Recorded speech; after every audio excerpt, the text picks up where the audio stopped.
अस्सलाम वालेकुम नाज़रीन, मेरा नाम अना यूसुफ है और आप देख रहे हैं प्रोग्राम सिटी एट 10। आज के प्रोग्राम में हम गुफ्तगू करने वाले हैं, बहुत अहम टॉपिक है जी हमारा। बहुत सारे लोग जो कि परेशान हैं गर्मियों के इस मौसम में, पानी ज़्यादा पीने की वजह से, पानी कम पीने की वजह से जो मसाइल यूरिन से रिलेटेड हो जाते हैं।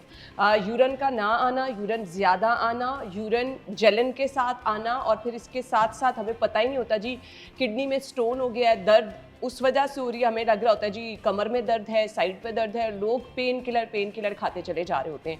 फिर इसी तरह मसाने का मसला हो जाना, बहुत सारे ऐसे इश्यूज़ हैं जिनको हम इग्नोर कर रहे होते हैं। कुछ अलार्मिंग साइन भी डिस्कस करेंगे। एंड यस, अगर आपको इनमें से ऐसा कोई मसला है तो ऐसे ही आसपास लोग कह रहे होते हैं पानी ज़्यादा पियो, खुद ही ठीक हो जाएगा, पानी ज़्यादा पियो। पानी ज़्यादा पीना भी एक बड़ा मसला हो सकता है। पब्लिक वॉशरूम का इस्तेमाल अगर आप करते हैं तो खबरदार हो जाए, बहुत बड़ा इससे मसला हो सकता है।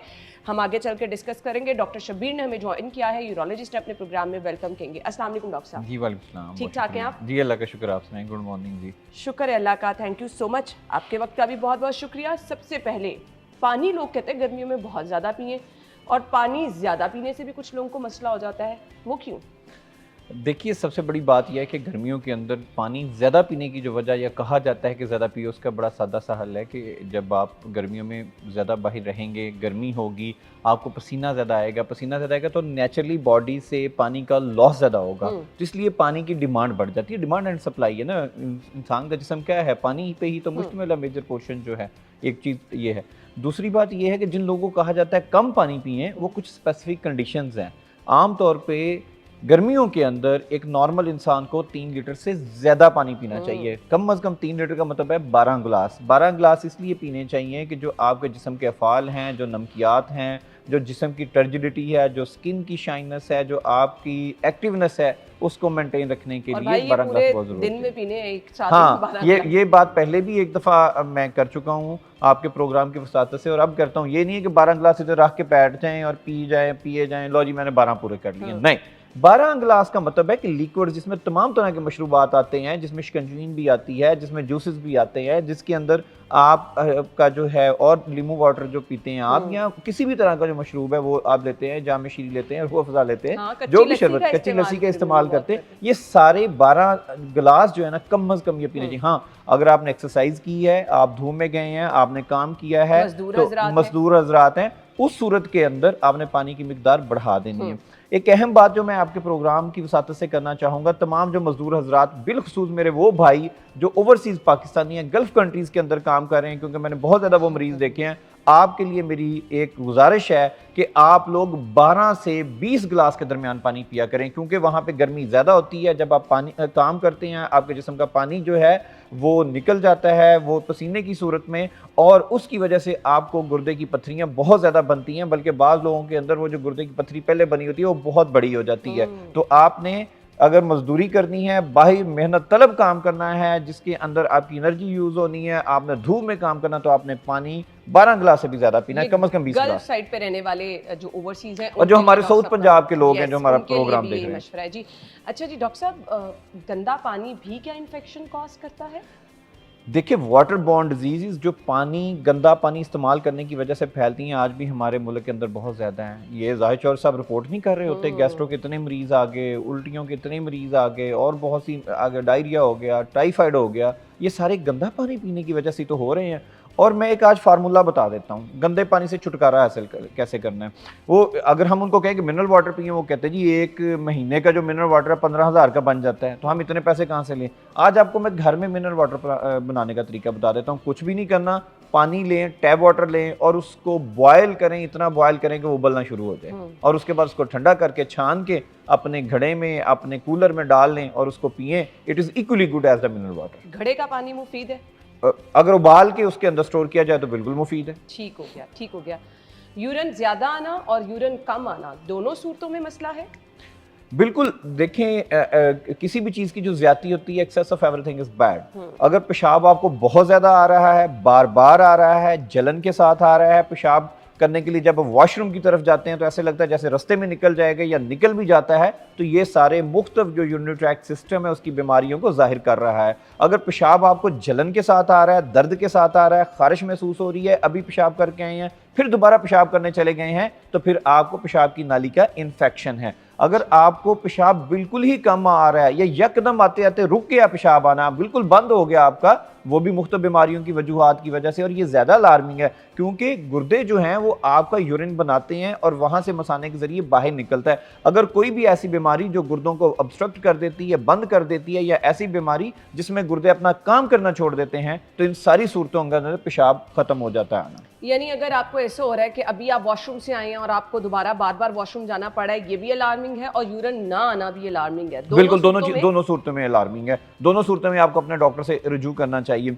बिलखुसूस हमारी वो खवातीन जिनकी एज 50 ईयर से ज़्यादा है और उनको अगर बार बार पेशाब आता है, रात को 10-12 दफ़ा उठती हैं, 5-7 दफ़ा दिन में जाती हैं, और जब पेशाब करने के लिए जा रही होती हैं तो जल्दी हो जाती है, या इस तरह करती हैं कि छींक मारती हैं तो पेशाब निकल जाता है, तो ये सारी ओवर एक्टिव ब्लैडर की सिम्टम्स हैं। इसके लिए आपको ट्रीटमेंट लेना चाहिए। ये बिल्कुल बीमारी है और ये काबिल इलाज है। इसके लिए किसी ऑपरेशन की आप ज़रूरत नहीं है। बहुत रेयर केसेस के अंदर सर्जरी की ज़रूरत है। आप एक सादा सी दवाई लेंगे, उससे आपकी ये बीमारी ठीक हो जाएगी। देखिए कितना बड़ा मसला होता है। ऑब्वियसली कोई भी नहीं ऐसे चाहता, परेशानी हो जाती है। आप किसी पब्लिक प्लेस पे होते हैं, कहीं ट्रैवल कर रहे होते हैं, तो एक गोली है जिससे आपका ये मसला हल हो जाएगा अगर आपको यूरिन कंट्रोल नहीं रहता।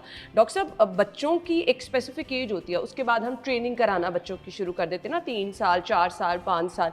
बट बेड वेटिंग कुछ बड़ी एज में जाके भी बच्चों का इशू रहता है, वो भी क्या कोई बीमारी होती है? बिल्कुल, जो है ये एक जैसे रात में पेशाब का निकल जाना, ये एक बीमारी है बच्चों के अंदर और ये काबिल इलाज है। इसमें जितनी अर्ली ब्लडर ट्रेनिंग कराई जाए उतना इस पर कंट्रोल किया जा सकता है। इसके मुख्तलिफ स्टेप्स हैं। पहले बिहेवियरल थेरापी है कि आपका जो एटीट्यूड है, जो आपका रवैया, वो चेंज किया जाता है बच्चे का। अगर एक बच्चा बेड वेटिंग का शिकार है तो सबसे अहम बात यह है कि शाम को उसको चाय, कॉफ़ी, कैफीन या ऐसी कोई भी चीज़ मत दें और पानी का इस्तेमाल कम कर दें शाम के अंदर। और जब उसको आप सुलाने के लिए भेजें तो उसको कहें अपना मसाना खाली करके। इससे भी कोई 50% केसेस के अंदर आराम आ जाता है। अगर इसके बावजूद वो बच्चा जो है बेड वेटिंग कर रहा है तो फिर उस सूरत में यूरोलॉजिस्ट को दिखाएं। एक सिंपल सा इसका इलाज है। और मैंने यूजुअली देखा, जो मेरा अपना क्लिनिकल एक्सपीरियंस है, 2 से 3 महीने के इलाज में बच्चा बिल्कुल बेड वेटिंग छोड़ देता है। क्योंकि बड़ा बच्चों के लिए भी प्रॉब्लम हो जाती है, एम्बैरेसिंग होता है। तो ये अगर इस तरह का खुदा ना खास्ता किसी के बच्चे का इशू है तो इसका फौरी तौर पर इलाज करा लें।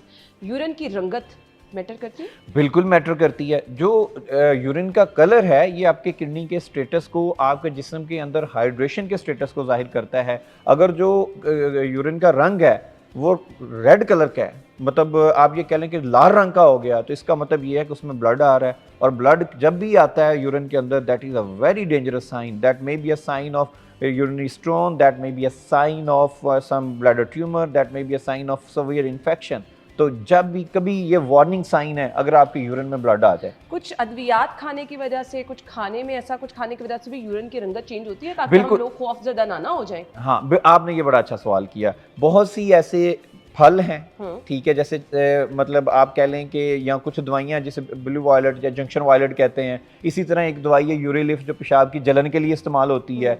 टीबी की दवाई है। इन तमाम अद्वियात से, इन मुख्तलिफ तरह की जो फल हैं, मुख्तलिफ तरह की जो खुराक है, वो खाने से भी बाज़ दफ़ा यूरिन का जो रंग है वो रेड कलर का भी हो जाता है, ऑरेंज कलर का भी हो जाता है, मस्टर्ड कलर का भी हो जाता है। उससे परेशान नहीं होना। उसकी निशानी क्या है कि क्या वो बीमारी है या नहीं है। उसकी बड़ी सादा सी निशानी ये है कि जब आप वो दवाई, वो चीज़ जो खा रहे हैं जिसकी वजह से यूरिन का रंग चेंज हुआ, वो आप छोड़ेंगे, वो ठीक हो जाएगा। ठीक हो गया, उसका कोई मसला नहीं होगा। अगर आपको यूरिन बहुत ज़्यादा येलो आ रहा है तो ये भी कोई इन्फेक्शन की निशानी? देखिए, जो आपका जो नॉर्मल यूरिन का कलर है ना, अगर एक बंदा नॉर्मल पानी पी रहा है और उसके बाद उसका यूरिन जो है ना, वो कह लें कि clay colour, light clay colour सा होना चाहिए, ठीक हो गया, ये लाइट कलर होना चाहिए, लाइट येलो सा होना चाहिए। अगर एक बंदा पानी कम पी रहा है तो वो डार्क कलर्ड हो जाएगा, गहरे रंग का हो जाएगा, ठीक है, और वो थोड़ा सा जिसे कहते हैं ना कि डेंस भी हो जाएगा। और इसी तरह से जब आप पानी ज़्यादा पी लेते हैं तो यूरिन और क्लियर हो जाता है। तो इसलिए जो हाइड्रेशन स्टेटस है आपका, ये उसके रंग पे बड़ा असर करता है। और दूसरा, अगर कोई डिजीज़ चल रही है तो वो भी यूरिन के कलर के ऊपर इफेक्ट करेगी। पब्लिक वॉशरूम का इस्तेमाल, बहुत सारे लोग बाज़ारों में, मजदूर हजरात बाहर पब्लिक वॉशरूम का इस्तेमाल कर लेते हैं। मॉल्स वगैरह में आप जाएँ, एयरपोर्ट्स वगैरह पे आप जाएँ, ख़तरनाक है? देखिए, बिल्कुल ख़तरनाक है। जिस तरह से हमारे लोग इस्तेमाल करते हैं ये तो बहुत ही ख़तरनाक है। मतलब मैंने ये देखा है, सबसे बड़ा जो ख़तरा हमारे पाकिस्तान के अंदर हो रहा है कि यूरिनरी ट्रैक इन्फेक्शन, मसाने की, पेशाब की नाली का जो इन्फेक्शन है, उस पर एंटीबायोटिक्स, अद्वियात का असर ख़त्म हो रहा है। नॉर्मल उर्फ़ आम में जो दवाई सिप्रोफ्लॉक्सासिन हम यूज़ करते हैं आप यकीन करें 100 में से 87 पेशेंट्स के ऊपर वो असर ही नहीं कर रही। लोग दवाई खाई जा रहे हैं, वो काम ही नहीं करी, क्योंकि आपका जो इन्फेक्शन है वो एंटीबायोटिक रेजिस्टेंट हो चुका है। इसलिए हमें बड़ी ज़रूरत है कि हम अपना यूरिनरी ट्रैक्ट इन्फेक्शंस की प्रिवेंशन पे काम करें। जब आप पब्लिक टॉयलेट यूज़ करते हैं तो ये इन्फेक्शन आप कैरी करते हैं, एक से दूसरे, दूसरे तीसरे, तीसरे से चौथे। हाँ जी, आपने पब्लिक टॉयलेट इस्तेमाल करना है, आप उसको वॉश करें, वॉश करके उसको ड्राई करें, फिर उसके ऊपर अच्छे तरीके से बैठें। कुछ लोग हैं जिनको कमोड नहीं यूज़ करना आता, वो ऊपर बैठ जाते हैं, पाँव के ऊपर लगा देते हैं, जब अगला बंदा जाके वहाँ पे अपनी थाइज रखता है तो वहाँ से इन्फेक्शन कैरी होता है। बिलखसूस जो लड़कियाँ, यंग लड़कियाँ, क्योंकि औरत के अंदर जो है इन्फेक्शन का ख़तरा 3 टाइम ज़्यादा होता है, तो लिहाजा जो यंग लड़कियाँ, इनको चाहिए कि पब्लिक टॉयलेट इस्तेमाल करने से अवॉइड करें। अगर करना है उसको प्रॉपर अच्छे तरीके से सैनिटाइज करके धो के और करें।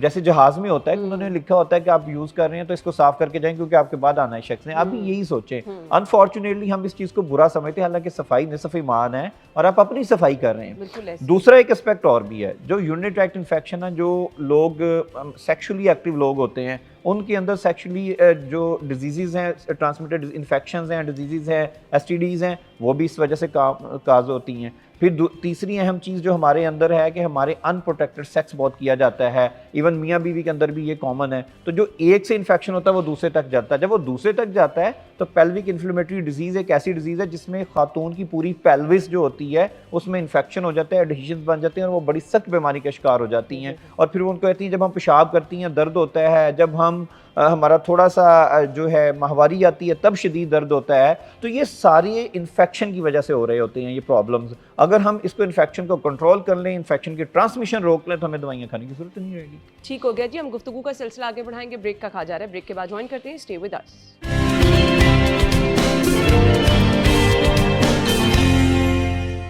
Welcome back once again. Doctor Shabir हमारे साथ मौजूद है। डॉक्टर साहब, अगर किसी के यूरिन में इन्फेक्शन है, किसी को ऐसा कोई प्रॉब्लम है, वो टॉयलेट यूज़ करके गया और आपने प्रॉपर तरीके से हाइजीन का ख्याल नहीं रखा, साफ़ सफाई का ख्याल नहीं रखना, आपने वही टॉयलेट यूज़ कर लिया, तो वो इन्फेक्शन आप भी कैरी कर सकते हैं? बिल्कुल 100% आप कैरी करेंगे। देखिए ना, जब आप अगर कमोड पे बैठे हुए हैं तो यहाँ आप वो जो पॉड यूज़ कर रहे हैं वॉश करने के लिए, वो सारा टच तो होता है आपकी बॉडी के साथ, तो इन्फेक्शन की ट्रांसमिशन तो हो गई। और दूसरी अहम चीज़ ये है कि सबसे ज़्यादा इंपॉर्टेंट चीज़ जो मैंने देखा है कि इसके लिए बेहतरीन 3 तरीके बताऊंगा इन्फेक्शन से बचने के लिए।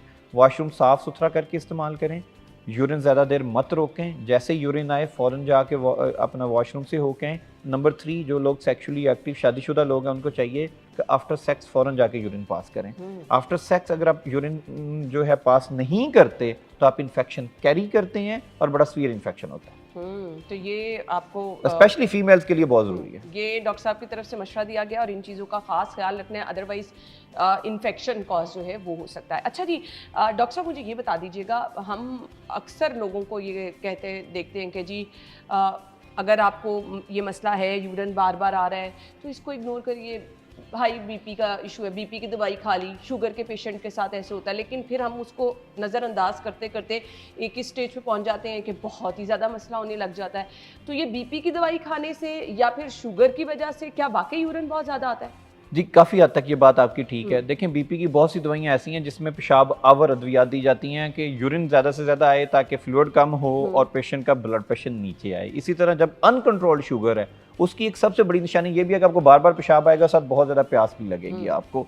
तो ये शुगर और ब्लड प्रेशर की वजह से नो डाउट यूरिन ज़्यादा आता है, लेकिन वो इतना ज़्यादा नहीं आता कि आपको 10, 15, 20 दफ़ा एक दिन के अंदर वॉशरूम जाना पड़ता हो। तो आपको खुद पता चल जाएगा मैं दवाई खा रहा हूँ या नहीं खा रहा, ब्लड की शुगर मुझे कंट्रोल है या नहीं कंट्रोल। अगर शुगर भी कंट्रोल है, ब्लड प्रेशर की पेशाब और अद्वियात भी नहीं ले रहे और उसके बावजूद बार बार पेशाब आ रहा है, तो जो मेल हजरात हैं जो इनकी उम्र 45 साल से ज़्यादा है, उनको प्रोस्टेट ग्लैंड का प्रॉब्लम हो सकता है, और जो खवातीन हैं उनको ओवर एक्टिव ब्लैडर, मतलब कि मसाने की हसासियत का प्रॉब्लम हो सकता है कि उनका मसाना जो है वो ओवर एक्टिव हो गया है, लाइक तो उसमें थोड़ा सा यूरिन आता है, वो फ़ौरन कहता है कि यूरिन करके आएँ। तो ये सारी डिजीज़ हैं जिनको मेडिकली हम मैनेज कर सकते हैं, बेहतर तरीके से कर सकते हैं। मसाने की कमज़ोरी क्या होता है? देखिए, मसाने की कमजोरी का मतलब यह है कि मसाना क्या है? मसाना एक रेजरवायर है जिसके अंदर गुर्दों से urine Aahista Aahista trickle down होकर आता रहता है और इसमें स्टोर होता रहता है। एक सर्टन क्वांटिटी आप कह लें कि आधे लीटर से 1 लीटर तक उसमें स्टोर हो जाता है। जब वो स्टोर हो जाता है तो मसाना डिस्टेंड होता है, फैलता है, और वो सिग्नल दिमाग को जाता है, कुछ स्फिंक्टर, कुछ मसल जो है वो रिलैक्स करते हैं और यूरिन बाहर निकाल दिया जाता है। इसमें क्या होता है कि जो दिमाग और मसाने का कनेक्शन है वो ख़राब हो जाएगा। मतलब मसाने के अंदर थोड़ा सा यूरिन आएगा, वो दिमाग को सिग्नल देगा कि मैं भर गया हूँ, दिमाग सिग्नल देगा फ़ौरन यूरिन करें। तो ये इससे कह लें कि जो मसाने के ऊपर दिमाग का कंट्रोल लूज हो जाए तो मसाने की कमज़ोरी होगी। इसके लिए कोई हकीमी नुस्खे खाने की ज़रूरत नहीं है, इसके लिए आपको जाके कुछ जात खाने की ज़रूरत नहीं है। ये एक बीमारी है जो ख़वातीन के अंदर जो है बड़ी एज में आती है, और मेल के अंदर जो है जब प्रोस्टेट ग्लैंड बढ़ जाता है तो तब इस बीमारी का चांस ज़्यादा हो जाता है। प्रोस्टेट ग्लैंड जो है ये काबिल इलाज है, इसके लिए फिर ट्रीटमेंट प्लान क्या होता है? देखिए प्रोस्टेट ग्लैंड क्या है, बेसिकली आप यूं कह लें कि ये आपका अगर मसाना है और ये पेशाब की नाली है, तो ये मसाने से नाली जब आ रही है तो ये मेरी जो मुट्ठी है ये प्रोस्टेट ग्लैंड है। मतलब आप यूं कह लें कि जो यूरिन की नाली है उसके इर्द गिर्द ऐसे करके ग्लैंड पड़ा जिसको हम प्रोस्टेट ग्लैंड कहते हैं या मर्दाना गदूद कहते हैं। जैसे जैसे उम्र बढ़ती है मसाने की गदूद प्रोस्टेट का साइज भी बढ़ता जाता है। जब इसका साइज इतना बढ़ जाता है कि ये पेशाब की नाली को दबा देता है तो उसके बाद पेशाब रुक रुक के आता है, पेशाब की धार नहीं पड़ती। पेशाब करने के बाद ऐसे लगता है जैसे पेशाब अंदर रह गया हो और आपको जोर लगा के मसाना खाली करना पड़ता है। रात को आप बार बार वॉशरूम जा रहे हैं, दिन में आप बार बार वॉशरूम जा रहे हैं, तो समझ जाएंगे ये सारी निशानियां प्रोस्टेट ग्लैंड की इसका हैं। इलाज क्या है? बड़ी अच्छी बात की आपने। इसका इलाज डिपेंड करता है कि आपकी ज़िंदगी कितनी डिस्टर्ब हो रही है, आपको ये साइंस एंड सिम्टम्स कितने ज़्यादा हैं। अगर ये इतने ज़्यादा हैं कि आपकी ज़िंदगी माइनर से डिस्टर्ब हो रही है तो फिर हम इसको मेडिकली ट्रीट करते हैं। अगर आप अर्ली टाइम पे इसका इलाज स्टार्ट कर दें तो ऐसी दवाइयाँ मौजूद हैं जिससे प्रोस्टेट का साइज़ कम हो जाता है और ऑपरेशन की ज़रूरत नहीं पड़ती। अगर आपका प्रोस्टेट ग्लैंड बढ़ गया है और आप ये सारे सिम्टम्स आ रहे हैं, बिलखुसूस आपको बार बार इन्फेक्शन हो रहा है, आपको मसाने में पथरी बन रही है, आपका पेशाब यकदम बंद हो गया और आपको पेशाब की नाली लगानी पड़ती है, या आपके गुर्दों पे प्रेशर आने की वजह से आपके यूरिया क्रिएटिनिन डिस्टर्ब हो रहे हैं, तो इस सूरत में आपको प्रोस्टेट का ऑपरेशन कराना पड़ेगा। इसमें मिनिमल इन्वेसिव सर्जरीज भी हैं और ओपन सर्जरीज भी हैं, लेकिन आजकल मिनिमल इन्वेसिव सर्जरीज रिकमेंडेड हैं। इसमें एक इसे कहते हैं कैमरे वाला ऑपरेशन, जिसे उर्फे आम में वर्मे वाला ऑपरेशन कहते हैं। एक वो है, एक बाइपोलर है, प्लाज्मा काइनेटिक है, एक लेजर है, इन्यूक्लिएशन है, मिनिमल इन्वेसिव प्रोसीजर भी है, आई टिंड है, रीजूम है, there are lot of options now. तो लेकिन ऑपरेशन हो गया फिर उसके बाद नॉर्मल है? हाँ, उसके बाद नॉर्मल। देखिए हमने गदूद निकाल दिया या आपने उस गदूद को रिग्रेस कर दिया तो ऑब्वियसली सारे सिम्टम्स जो हैं खत्म हो जाएंगे। एक चीज बड़ी जरूरी है, तमाम मर्द हजरात जिनकी उम्र 45 साल से ज़्यादा है वो हर 3 महीने के बाद ये 3 टेस्ट लाजमी कराया करें। नंबर 1 अपना urine examination. Number 2 PSA। PSA वो आप कह लें कि एंजाइम है जिससे हमें ये पता चलता है कि आपका गदूद कितना बड़ा हुआ है। और अहम बात यह है कि जैसे जैसे उम्र 50 साल से 70 साल की तरफ जाती है प्रोस्टेट ग्लैंड के कैंसर का ख़तरा बढ़ता जाता है। ये इतना ज़्यादा हो जाता है कि 60 से 70 साल के दरमियान ये ख़तरा कोई 16 टाइम ज़्यादा हो जाता है। तो लिहाजा हर 6 महीने के बाद कम से कम ये 3 टेस्ट लाजमी कराएं, यूरिन कंप्लीट एग्जामिनेशन कराएं, PSA कराएं और अल्ट्रासाउंड कराएं। और अल्ट्रासाउंड ये नहीं है कि सादा अल्ट्रासाउंड कराएं, अल्ट्रासाउंड प्रॉपर रेडियोलॉजिस्ट से कराएं और उसको कहें कि जब वो आपका अल्ट्रासाउंड करे तो एक दफ़ा आपका मसाना भरे हुए के समेत करे और एक दफ़ा आपको वॉशरूम भेज के दोबारा देखे कि पिछले यूरिन कितना रह रहा है। ये 3 टेस्ट तमाम मेल हजरात जो प्रोग्राम सुन रहे हैं ये लाजमी कराया करें, क्योंकि प्रोस्टेट कैंसर बहुत ख़तरनाक बीमारी है और इसकी वजह से बहुत सी अमवात भी होती हैं। ये डॉक्टर साहब का अहम मशवरा है, तो लाजमी इस चीज़ को आपने जो है वो नज़रअंदाज नहीं करना ताकि किसी भी बड़े मसले से बचा जा सके। बहुत ज़्यादा दवाइयाँ खाना, एंटीबायोटिक खाना, ओवर द काउंटर कुछ लोगों को आदत होती है, सर दर्द हो रहा है ये दवाई खा लो, फलां दवाई ले लो, फलां दवाई ले लो, गुर्दे में पथरी है, दर्द है, काबिल बर्दाश्त नहीं, डॉक्टर के पास नहीं जाना, दवाइयाँ खाते जाओ जुबान। क्या इससे मसला हो सकता है? देखिए self medication is always dangerous. मैं तो ये कहता हूँ आपने दवाई खानी है किसी से मशवरा करके खा लें, उसकी जो साइड इफ़ेक्ट्स हैं, उसकी जो यूज़फुलनेस है उसको देख लें। दूसरी अहम चीज़ ये है कि जब भी आप दवाई खाते हैं अल्टीमेटली जिस्म से 3 तरीके से निकलती है ना, जिगर के ज़रिए, गुर्दों के ज़रिए या आंत के ज़रिए। तो ज़ाहरी बात है जो आप दवाई खाएंगे अल्टीमेटली किडनीज पे तो इफेक्ट आएगा ही आएगा, वहीं से एक्सक्रीट होनी है। अगर उसमें टॉक्सिन्स हैं तो किडनी को डैमेज करेंगे। दूसरी अहम चीज़ ये है कि जब आप एक एंटीबायोटिक बार बार खाते जाते हैं ना, मैं इसकी मिसाल यूँ देता हूँ, अगर एक कैंचुए को, वो एक हम बायोलॉजी में पढ़ते होते हैं कितने के टेबल पे कैंचुआ चल रहा हो तो आप टेबल खड़काएं तो वो रुक जाता है, फिर खड़काएं वो रुक जाता है, जब आप चौथी दफ़ा खड़काते हैं वो रुकता ही नहीं है क्योंकि वो आदी हो जाता है। जस्ट लाइक दैट जो आपका एंटीबायोटिक या आप ले रहे हैं और जो बैक्टीरिया आपको इन्फेक्शन काज कर रहा है, बार बार एंटीबायोटिक खाने से वो एंटीबायोटिक रेजिस्टेंस आ जाती है। और हम दुनिया के उस खित्ते में शामिल हो चुके हैं जहाँ पे एंटीबायोटिक रेजिस्टेंस एक एमरजेंसी बन चुकी है। तो ये ख़तरे की अलामत है जी। आप दवाइयाँ खाते जाएं, असर नहीं होगा तो फिर मसला आप अच्छा ना, एक और चीज़ भी है, एक वो फ्राडिया साहब हैं शायद, सिटी तो हमेशा प्रोफेशनल लोगों को बुलाता है जो रजिस्टर्ड होते हैं अपनी काउंसल्स के साथ। वो मैं आपके प्रोग्राम की वसासत से कहना चाहता हूँ, ऐसी ऐसी बोंगियाँ बैठ के मारता, ना वो डॉक्टर है ना वो हकीम है, पता नहीं वो क्या है, मैरवी शहरवी जो भी उसका नाम है।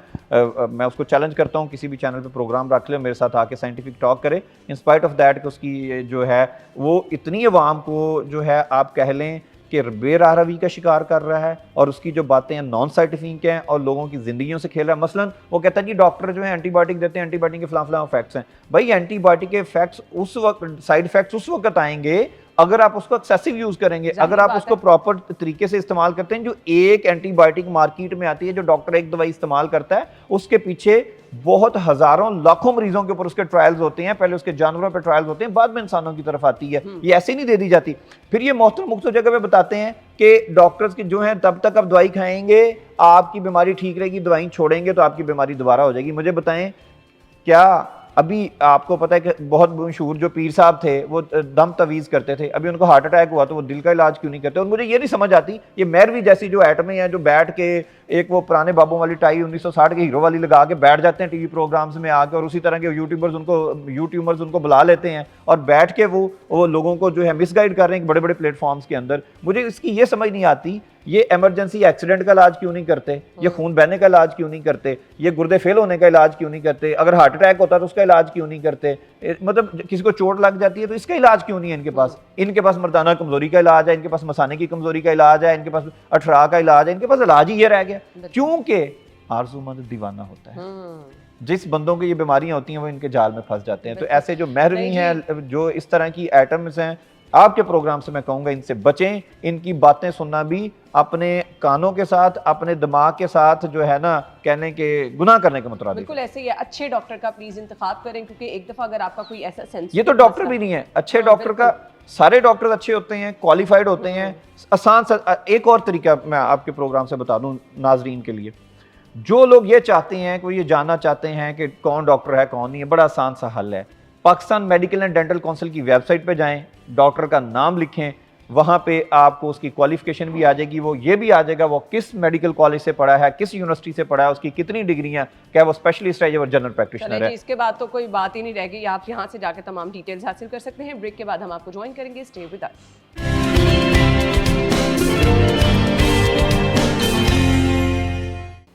Welcome back once again. गुफ्तगू का सिलसिला आगे बढ़ाएंगे। डॉक्टर शबीर हमारे साथ मौजूद है। डॉक्टर साहब, कुछ लोगों को साइड पे पेन रह रही होती है, उसको उस पर अक्सर बड़े कहते हैं पानी ज़्यादा पियो ठीक हो जाएगी, पानी ज़्यादा पियो ठीक हो जाएगी। फिर वो पेन आपकी कमर तक जाना शुरू हो जाती है, फिर वो पेन नाकाबिले बर्दाश्त हो जाती है, और अक्सर लोग रात के टाइम इस पेन की ज़्यादा शिकायत करते हैं। पता चलता है आपके गुर्दे में स्टोन है।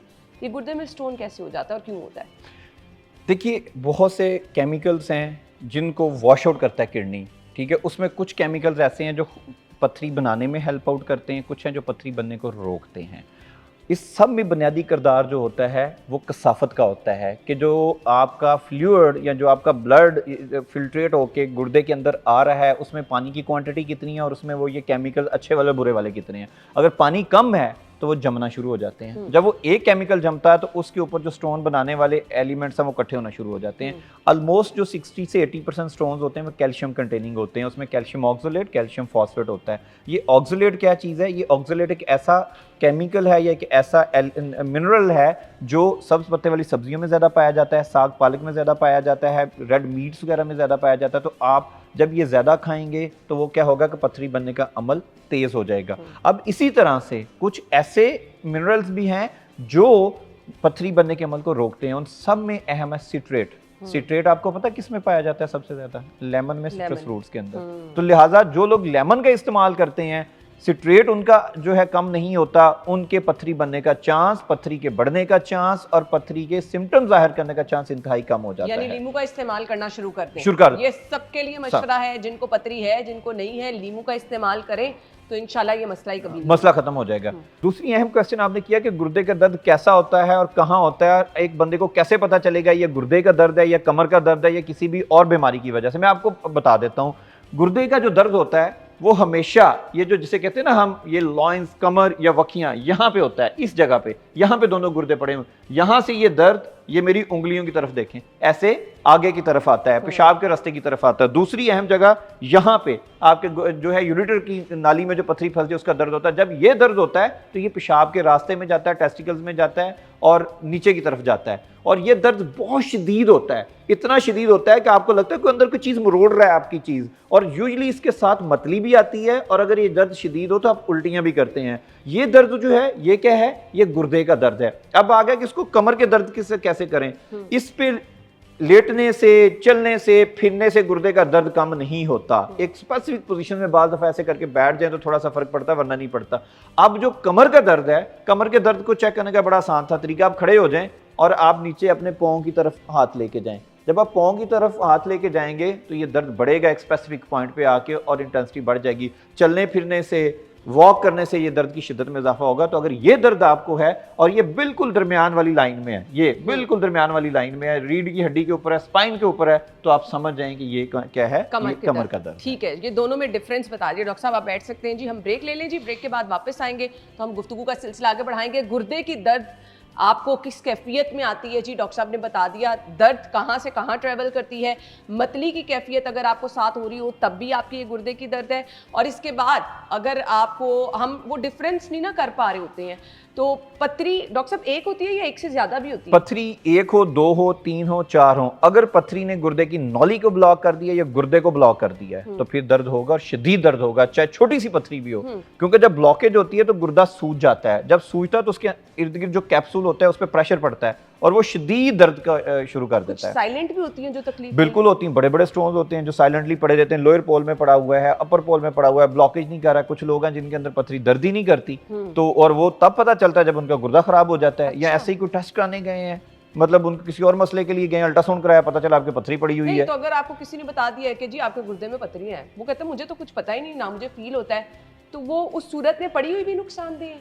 इसका मैं यूं कह दूं कि अगर घर में रात को जो बर्तन होते हैं खाना खाने के बाद धोए बगैर रख दिए जाएं तो सुबह कितने गंदे हो चुके हैं और कितने खराब हो चुके होते हैं, स्मेल फैली होती है। जस्ट लाइक जिस्म के अंदर जब एक फॉरेन बॉडी बाहर से पड़ी होगी तो उनका हाल भी बर्तनों जैसा ही होगा। तो लिहाजा आपके गुर्दे में छोटी सी पथरी है, बड़ी पथरी है, हर तरह की पथरी का आपको सीरियसली लेना चाहिए। एक फॉरेन बॉडी है, अगर उसका साइज़ कम है वो बगैर जो है ऑपरेशन के निकल जाएगी। अगर उसका साइज़ बड़ा है उसके लिए सर्जरीज करनी पड़ती हैं, वो हम सब्सिक्वेंटली बताएंगे आपको कि कौन कौन सी सर्जरीज की ऑप्शंस हैं, कौन सी उसकी ट्रीटमेंट ऑप्शंस हैं। छोटे स्टोन जो होते हैं वो दवाइयों से खुद ही रिलीज हो जाते हैं। 10 mm तक, 10 mm का मतलब होता है 1 सेंटीमीटर। 1 सेंटीमीटर तक का जो स्टोन है ना वो दवाई से निकल जाता है, अगर वो कहीं पे फंसा हुआ नहीं है, गुर्दे की नाली में फंसा नहीं। इवन गुर्दे की नाली में भी जो स्टोन है 10 mm तक, 5 mm तक, 6 mm तक, 8 mm तक भी हमने निकलते देखा है। और एक अहम चीज़ जो मेरा अपना तजर्बा है, अगर तो हफ्ते डेढ़ के अंदर आपकी पथरी निकल जाए तो आप समझ लें ये निकल जाएगी। अगर हफ्ते डेढ़ की दवाई के बाद ये पथरी नहीं निकल रही तो इसका मतलब है वहाँ कहीं ना कहीं ब्लॉकेज है, वो पथरी किसी ना किसी तरह से मतलब तंग कर रही है। तो लिहाजा इस सूरत के अंदर आपको फौरी तौर पे यूरोलॉजिस्ट के पास जाके इसको ऑपरेट की तरफ ऑपरेट कराना। जी ब्रेक की तरफ जा रहे हैं, ब्रेक के बाद ज्वाइन करते हैं, स्टे विद अस।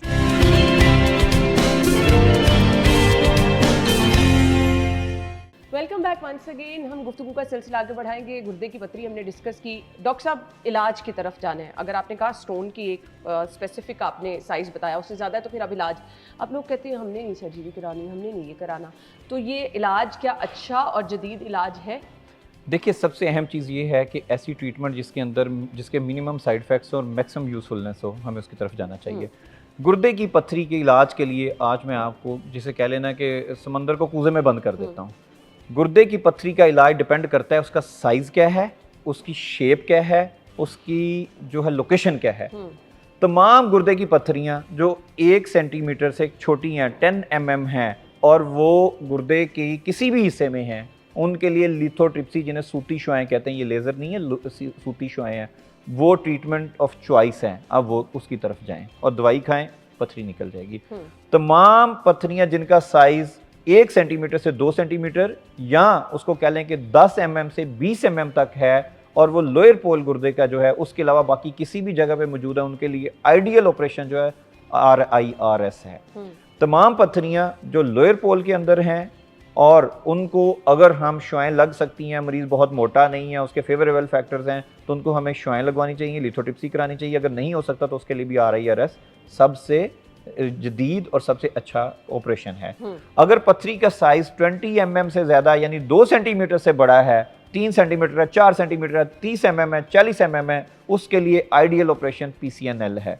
अब RIRS, PCNL और URS में क्या फ़र्क है? URS वो ऑपरेशन है जिसमें गुर्दे की नाली में पेशाब के रास्ते के ज़रिए हम कैमरा डाल के पथरी को तोड़ के निकालते हैं। पेशाब की रास्ते के ज़रिए कैमरा डालते हैं, मसाने के जरिए गुर्दे की नाली में जाते हैं। जो गुर्दे की नाली की पथरी है उसका इलाज URS से होता है। जो गुर्दे के अंदर पथरी होती है, RIRS क्या है, उसमें हम पतला सा एक सॉफ्ट सा कैमरा डालते हैं, पेशाब की नाली से गुर्दे की नाली में जाते हैं, वहाँ से गुर्दे में जाते हैं, पथरी लोकेट करते हैं और उसको लेज़र से मेल्ट करके पिघला देते हैं और मरीज से का पथरी से जान छूट जाती है, ना कट लगता है, ना सुराख होता है, ना खून निकलता है, ना अस्पताल दाखिले की जरूरत है। ये RIRS हो गया। आप उसी टाइम पैदल अपने पाँव पे चल के वापस जा रहे होते हैं। जबरदस्त। OT से, ऑपरेशन थिएटर से डायरेक्ट आप बाहर जाएंगे और वहां से आप अपने घर पैदल चले जाएंगे। दूसरा PCNL क्या है? PCNL में हम यहाँ पे, जिसे कहते हैं ना वक्की में, कमर लाइन में, यहाँ पे हम एक सुराख करते हैं, कैमरा डालते हैं, एक टांके का सुराख होता है सिर्फ, कैमरा डालते हैं, कैमरा डाल के पथरी को तोड़ते हैं, तोड़ के निकाल देते हैं जो बड़ी पथरियां होती हैं,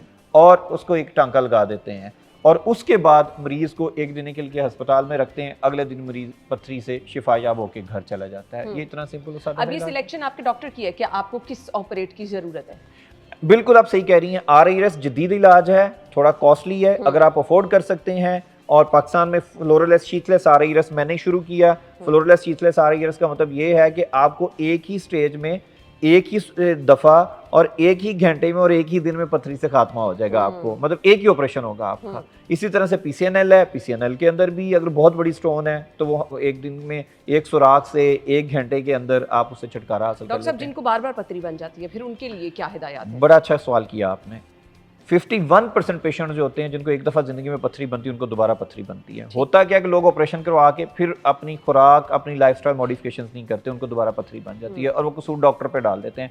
जिस शख्स को भी ज़िंदगी में कभी भी पथरी का मसला रहा है या जिसकी फैमिली में पथरी की हिस्ट्री है, उसको 5 चीज़ें बड़ी अपनी ज़िंदगी में करनी चाहिए। नंबर 1, एक्सरसाइज लाजमी जुज़ बना लें।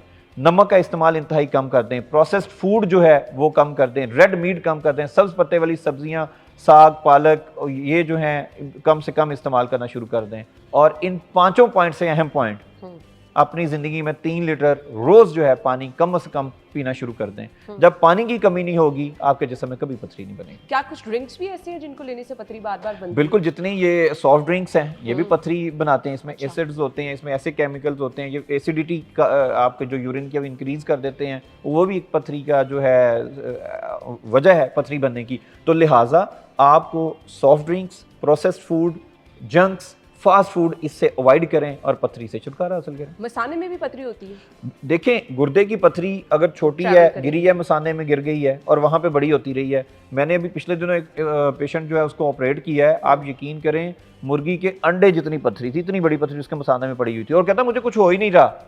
और मैंने कहा भाई आपका मसाना तो भरा पड़ा है पथरी के साथ।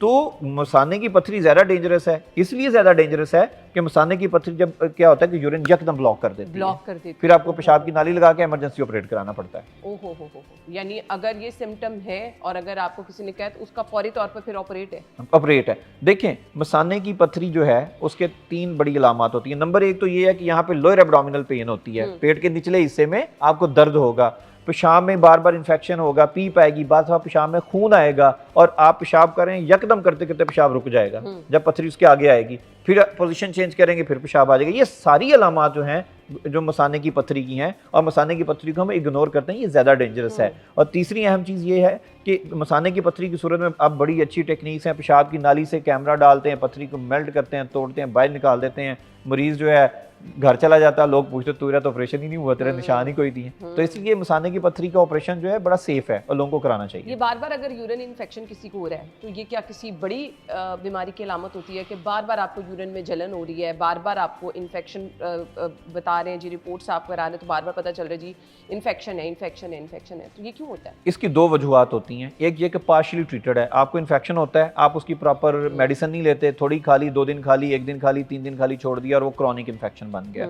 दूसरी अहम चीज़ ये है कि आपके जो लाइफस्टाइल है उसमें प्रॉब्लम है। लाइक आप पब्लिक टॉयलेट यूज़ करते हैं, ठीक है, सेक्सुअल ट्रांसमिटेड इन्फेक्शन है, आपको पानी का कम इस्तेमाल करते हैं आप, और दूसरी बात ये है कि अगर आप पेशाब आता है तो आप रोक के रखते हैं, और इसी तरह से बाकी जो इन्फेक्शन जो फीमेल के अंदर ड्यूरिंग उनके पीरियड्स आते हैं वो इन्फेक्शंस हैं, वो बढ़ते बढ़ते आपको यूटीआई कर देते हैं। तो लिहाजा इसकी बहुत सारी वजूहात हैं। अगर रिपीटेड इन्फेक्शन हो रही हैं तो ये एक वार्निंग साइन है, इसके लिए आपको इन्वेस्टिगेट कराना चाहिए। डॉक्टर साहब, हम अक्सर ना जो बच्चे छोटे जिनको पैम्पर्स वगैरह करते हैं, चेंज नहीं ज़्यादा देर करते, वो यूरिन बच्चे पास करते चले जा रहे हैं, क्या ये भी इन्फेक्शन कॉज करती है चीज़ें? देखें, पैम्पर जो है बजाते खुद एक इन्फेक्शन का सोर्स है ना। अगर एक बच्चा इन्फेक्टेड है, और बच्चों के अंदर इन्फेक्शन जो है ज़्यादा डेंजरस है बड़ों की निस्बत, क्योंकि उनके गुर्दे ख़राब होने का खतरा ज़्यादा होता है। अगर एक बच्चा पेशाब करते हुए रोता है, कराहता है, दर्द करता है, और यहाँ जब उसको पैम्पर में पिशी करता है तो उसके साथ भी दर्द होनी शुरू हो जाती है उसको, तो आप समझ लें कि उसको इन्फेक्शन है, उसको ट्रीट करें आप।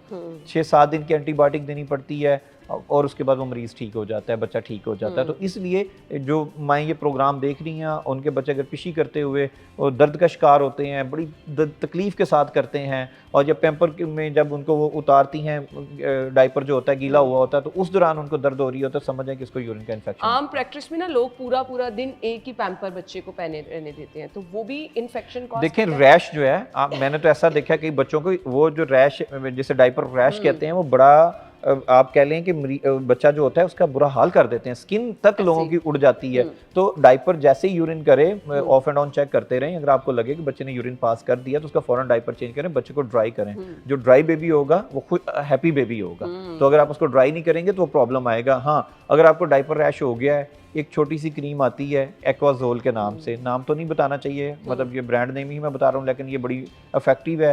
ये घर में लेके रख लें, अगर डायपर रैश होता है तो इसको ऊपर लगाएं, बच्चे को थोड़ी देर ड्राई रखें तो ये बेहतर हो जाएगा। मकई का आटा भी पैम्पर में लगाने से या डालने से सुना है कि रैश से बचाव हो जाता है। ये टोटका है। ये टोटका है। अच्छा डॉक्टर साहब, रिकमेंडेड क्या है? कुछ लोग हम देखते हैं बच्चा आपका 4-4, 5-5 साल का हो गया तो पेरेंट्स ने अभी भी उसको डायपर पे रखा होता है, ये नुकसानदेह होता है? बिल्कुल नुकसानदेह होता है। और ये लोग असल में, मैं आपको ये कहूँ, ये जो मॉडर्न माएँ हैं ना, ये अपनी ईज़ के लिए कि हमें काम ना करना पड़े, बच्चे पे एग्जर्ट ना करना पड़े, उसको ब्लैडर ट्रेनिंग ना करनी पड़े, उसको टॉयलेट ट्रेनिंग ना करनी पड़े, तो ये डायपर लगाए रखती हैं। मेरा ख्याल है जब बच्चे की उम्र 3 साल हो जाए ना, तो उसको आप जो है डायपर से छुटकारा हासिल कर लें। वैसे बाय द वे जितने डायपर महंगे हो गए, जितनी महंगाई हो गई है, सही बात है, 3 की बजाय 2 साल पे चला देना चाहिए। ट्रेनिंग बच्चे की करना टाइमली बहुत ज़्यादा ज़रूरी है, अदरवाइज फिर आपके बच्चा की एक सीखने की एज भी निकलती जाती है, दूसरा प्रॉब्लम इससे जो है वो होना शुरू हो जाती है। लिहाजा इन चीज़ों का आपको खास ख्याल रखना चाहिए।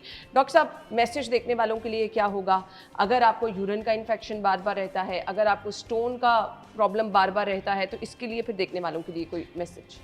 आपके प्रोग्राम की वसात से आज का मैसेज यही है कि सफाई का ख्याल रखें, अनप्रोटेक्टेड सेक्स से अवॉइड करें, अगर पब्लिक टॉयलेट यूज़ करते हैं तो उसको साफ़ करके करें, और अगर आपके गुर्दे में पथरी है तो ज़िंदगी में लेमन का इस्तेमाल बढ़ा दें और पानी के 12 गिलास लें। और वो मेरे भाई जो खेतों में काम करते हैं या मजदूरी करते हैं, जो पसीने का ज़्यादा काम करते हैं या खिलाड़ी हैं, खेलते हैं, वो 12 से लेके 20 गिलास तक पानी पिएं। इंशाल्लाह आपके गुर्दे भी ठीक रहेंगे, आपका मसाना भी ठीक रहेगा, और आप इन्फेक्शन से भी एक और मेरा क्वेश्चन है, गुर्दे में दर्द हो रही हो तो पानी का इस्तेमाल जितना ज़्यादा आप करते रहते हो वो दर्द और ज़्यादा एग्रेसिव होती है? बड़ा अच्छा सवाल किया आपने। कहा यह जाता है कि गुर्दे में दर्द हो रही है, पथरी, तो ज़्यादा पानी पी, ज़्यादा पानी पियोगे प्रेशर बनेगा, पथरी उड़ के बाहर जाएगी। ओ भाई, ये पाइप में नहीं फंसी हुई, ये गुर्दे की नाली में फंसी हुई है। जब आप ज्यादा पानी पिएंगे, प्रेशर उतना ही यूरिन का ज्यादा होगा। जब ज्यादा यूरिन का प्रेशर होगा, वो पथरी को पुश करेगा। जब पथरी को पुश करेगा, वो वहां पे इन्फ्लेमेशन, सोजिश कर देगी। जब सोजिश हो जाएगी, वो गुर्दे की जो नाली है वो उतनी सूज जाएगी, सूज के अंदर पथरी और धंस जाएगी।